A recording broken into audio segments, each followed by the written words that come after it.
you for joining Coleman Report Live. We have an all-star panel, including Chuck Evans and Rich Trelino from, I can't say the town's name, but I'm going to say Foxwoods Casino. Brent, you want to try to say the town's name? Equat? Chuck?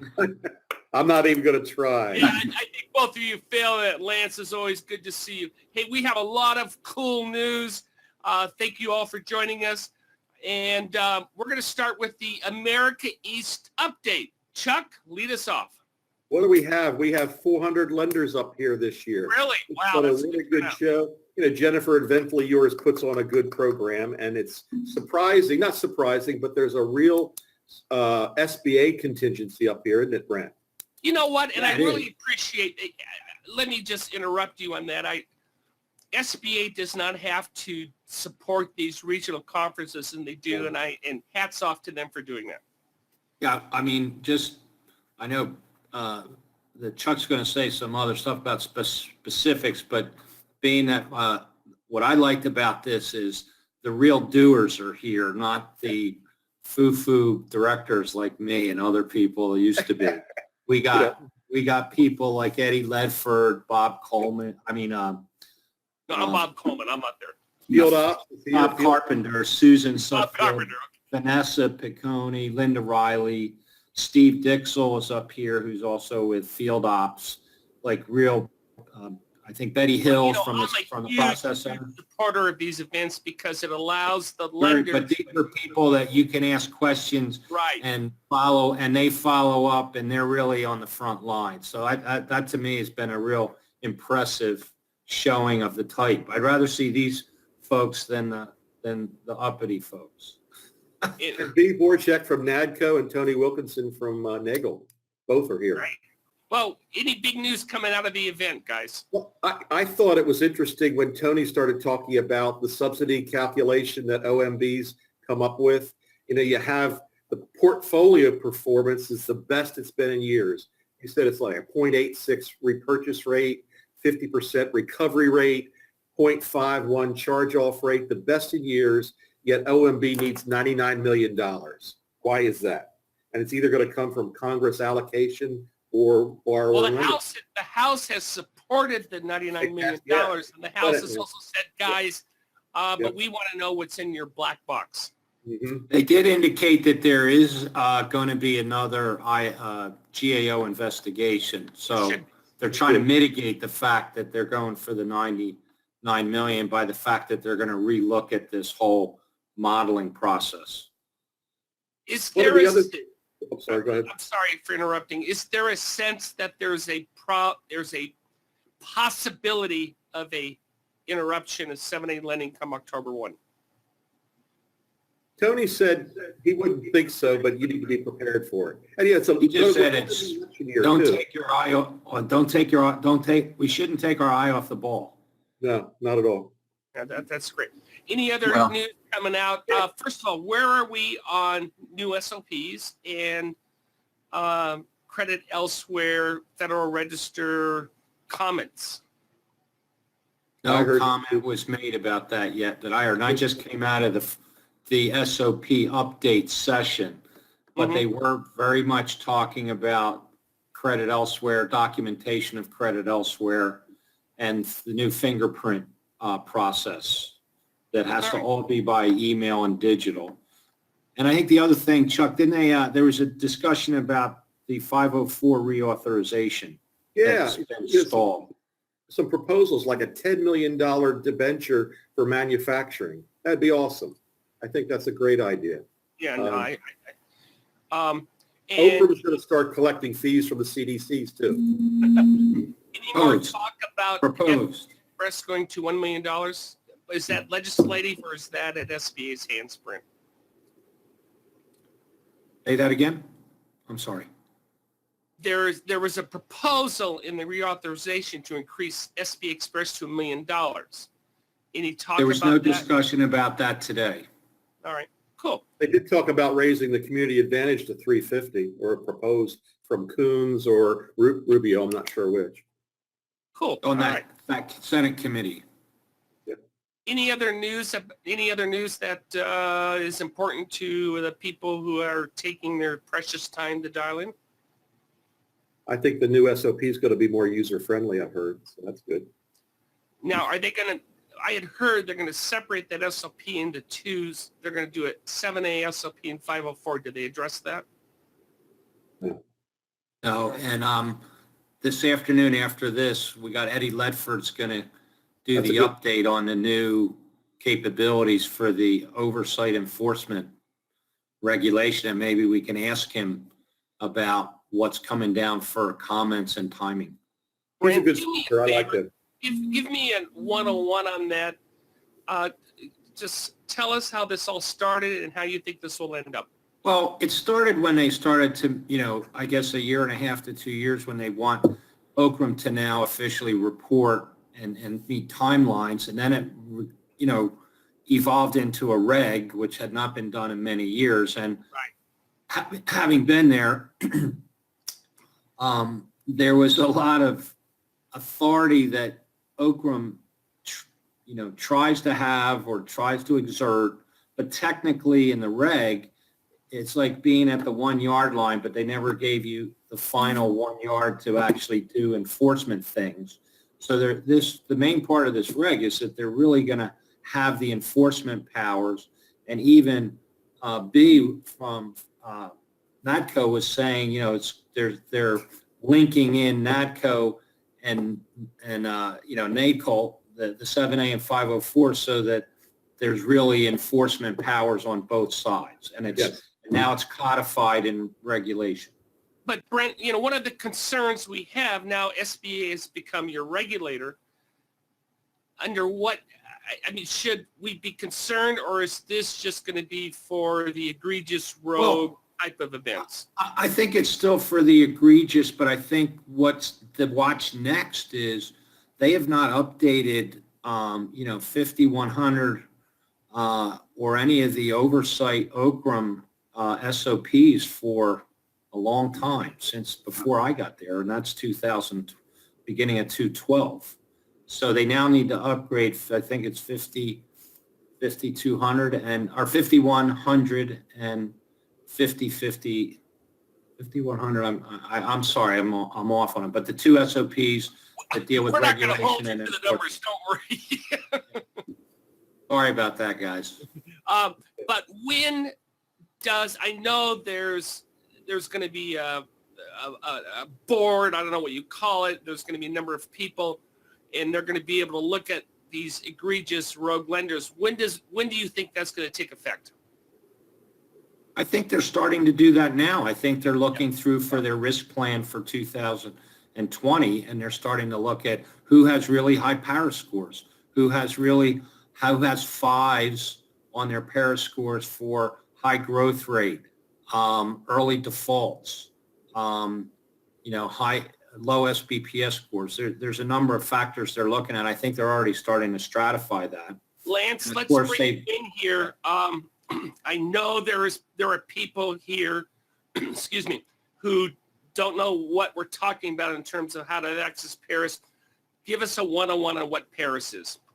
Well, it's just a way that SBA evaluates participant banks' SBA lending effort, and it breaks down into a variety of categories. Anybody who has SBA, you can access it a variety of ways, but the easiest way for me is in SBA 1. If you look in the upper right-hand corner of the screen, when you get on your Paris scores in the upper right-hand corner, if you click on that, it'll drop down all the categories that add together to make your Paris score. And there about 80% of those categories, you can click on the link and it'll show you the loans that are having a negative impact on your Paris score. And that score is important. It should be the objective of any SBA lending bank to be aware of it, to be aware of the impact certain loans have, and to develop strategies to lower that score. It impacts you in a variety of ways. When you're Lance, you become an expert on lowering those Paris scores. Give a couple of tips on what a lender should look at initially. Well, I think looking at the high-risk origination loans, I used to take my lending staff into a conference room and put them all up, not to chastise anybody, but to see if we could find common characteristics in those loans that ended up on the high-risk origination. SBA doesn't say we have to make a perfect loan, but some of those loans that we make end up on the high-risk list. Don't forget to wrap up loans where the guarantee's been paid. That can have an impact. A really simple thing is make sure all your 1502. Lance, I'm going to stop you there. I want you to repeat that and elaborate on that because that is so important. You're talking about the 1502 reports. It's a pretty simple way. Wrapping up. Wrapping up. Well, SBA requires when the guarantee's been paid on a loan, you have 24 months to get the loan wrapped up or request an extension. I talk to participant bankers all over the country who are not even aware of the loans that are on that list. And an easy way, again, to look at it, if you go on your PARE score in SBA 1 and click on loans that have been in default for more than 3 years, if there's a loan on that list, it needs to be wrapped up or at least have an extension approved. Lance, you did a great webinar yesterday on what to do when a borrower goes delinquent. And we got a question which shocked both you and I, and we're not going to call anybody out, but they're saying, oh, if SBA charges it off, am I, we're done, correct? And you said, no, you need to do something else. Well, you have to make sure that your loan is wrapped up. If SBA sends you notification of charge off, I also like to go into E-Trans servicing and just look at my loan list and make sure that loan no longer appears in the loan list for my institution. It's not fully, any SBA loan, you're not done with it.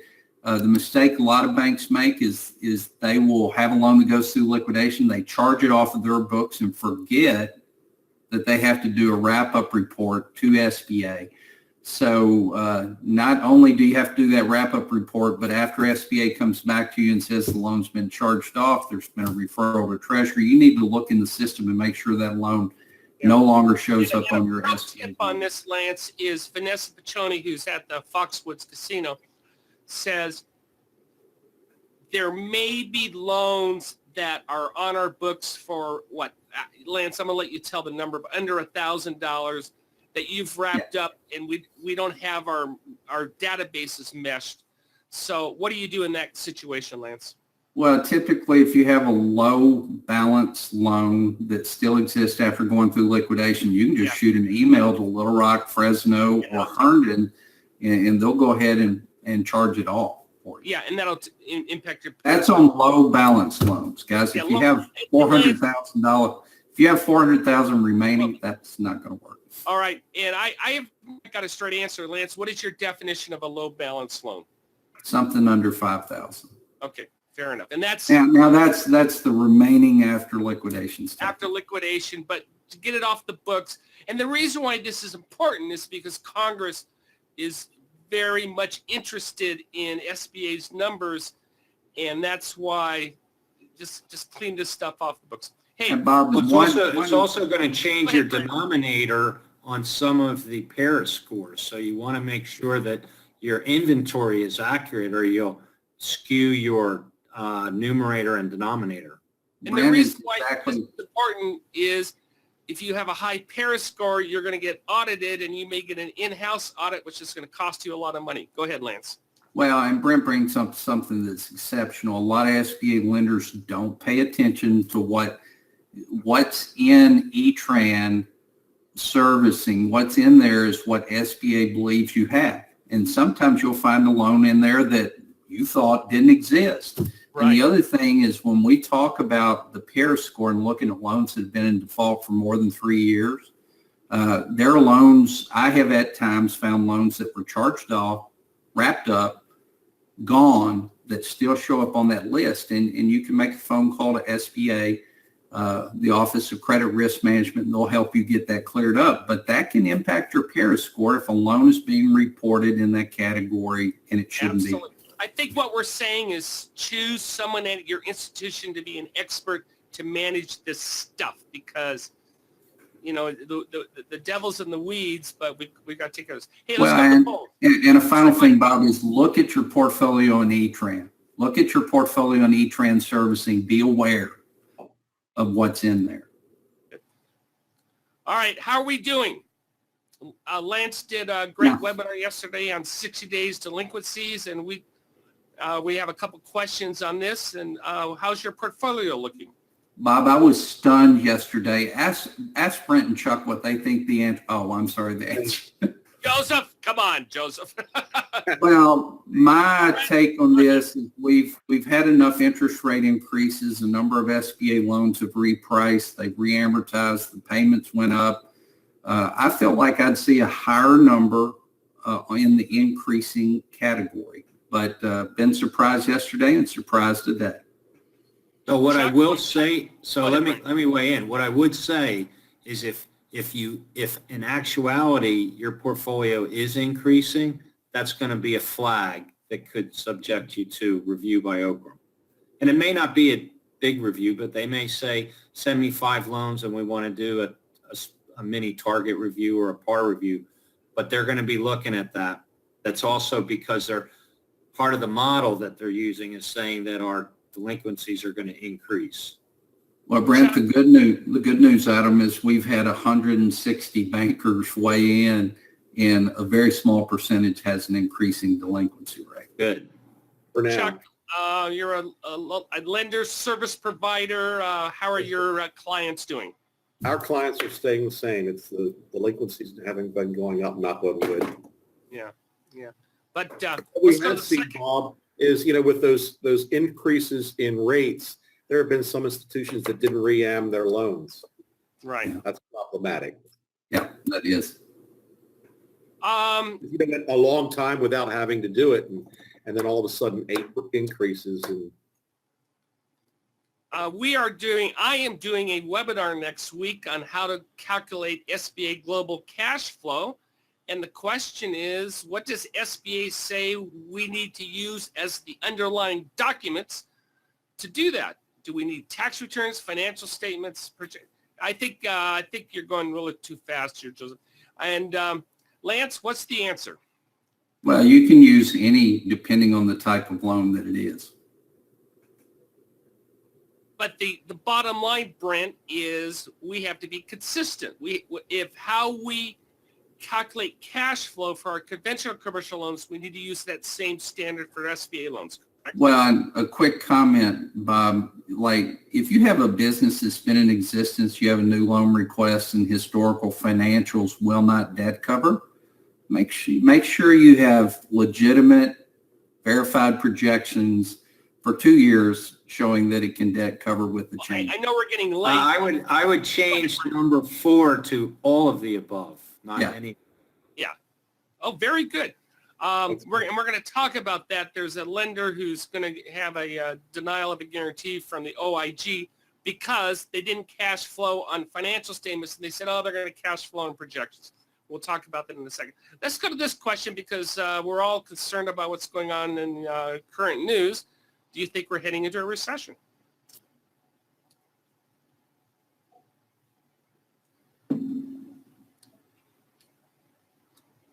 And I will let the panel respond first. Lance?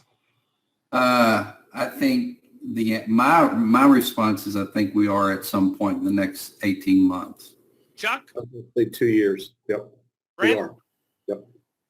I don't think we're heading into one right now, although the media may want it, but I do think we need to look at 18 to 24 months. And I know that FDIC and OCC are looking at that time period also.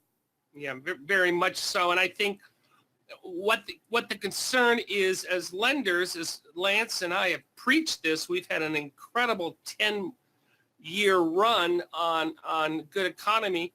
And if we go into a recession and who gets hit first? Restaurants and hotels. Well, and of course, this is the time to be sharpening those servicing and liquidation skills at every SBA participant bank, not when it hits, but prior to it. We're doing that for sure. Yep. Yeah. None of us, I'll speak for the panel, none of us are saying we're going into it. All we're saying is let's be careful. Let's be careful and realize. Okay, we have an email question. Lance, is a site visit recommended when collateral is in the principal's residence? Well, if the loan goes into default or into liquidation, you have to do a site visit, whether it's in a residence or in a commercial building. Now, I have a really quick Reader's Digest story. I had a loan I was servicing that was in another state, hired a third party to do the site visit. They showed up at the home. It was a home-based business to do the site visit and were encouraged very strongly to leave the property. They called me and said, what do I do? I said, take a picture of the house, write a memo explaining that they wouldn't let you in, and we'll document the file with that. But the answer is yes. If the collateral's in the residence, you have to attempt to do a site visit. Now, if you go and do the site visit and they refuse to let you do it, do what I said. Take a picture of the front of the house from the road, write a memo, say we were here on the 15th of August at 2 p.m., and they refuse to let us in. Yeah. Lance, we had a question about 1099-Cs when we have a charge-off. What is the lender's responsibility when we charge these loans off? Well, there used to be some, but now SBA files those for us. Very good. And again, this, I think we've already covered this, but once you get a letter from SBA stating the loan is charged off, is the loan effectively wrapped up, or do I have to do anything else? Well, I think you still need to follow up and make sure that it is truly wrapped up and out, again, going e-trans servicing. When SBA is truly done with it, it's not going to show up in your portfolio in e-trans servicing anymore. Lance, and the final question is, liquidation plans and workout plans, are they the same thing? Not really. Liquidation plan is when you're getting ready to go through and force collection, typically. And a workout plan is when you have a borrower that's going through stress and you're using servicing actions and a written workout agreement to get them back on track. They are different. The one thing I'll throw out, liquidation plans, 99% of them are unilateral. So you develop it, you put it in file, and workout plans are the same unless you've got a release of a guarantor or if you have a principal balance, if they're asking for a reduction in the principal balance, those will have to be approved. But most workout plans and the servicing actions included, most of that's unilateral as well, but they are not the same thing. Brent, I can cut you off. Go ahead. No, I didn't say anything. I'm sorry. Oh, I thought, okay. Very good. Hey, we respect your time. We're going to hold over the Inspector General report until next week. We're right about it on Monday, but Lance, what is the, go ahead, what is the number one reason that these loans get denied the guarantee? Typically not verification of equity injection in its source. So, yeah, I mean, you read the report and it's, we got to do the basic stuff. Gentlemen, any last comments? Be in Nashville in a couple of weeks. Be in Nashville, Music City. Chuck, do a promo for that. Everyone wants to know about Music that. City, the SBA conference is in Nashville. Brett and I are actually going to teach a class together. Awesome. Everything you wanted to know about compliance and developing a strategy around SBA lending using Myers-Briggs. Gentlemen, thank you for joining us, and we'll talk to you next week. Thank you. Thanks, have a guys. good weekend. Take care, everybody.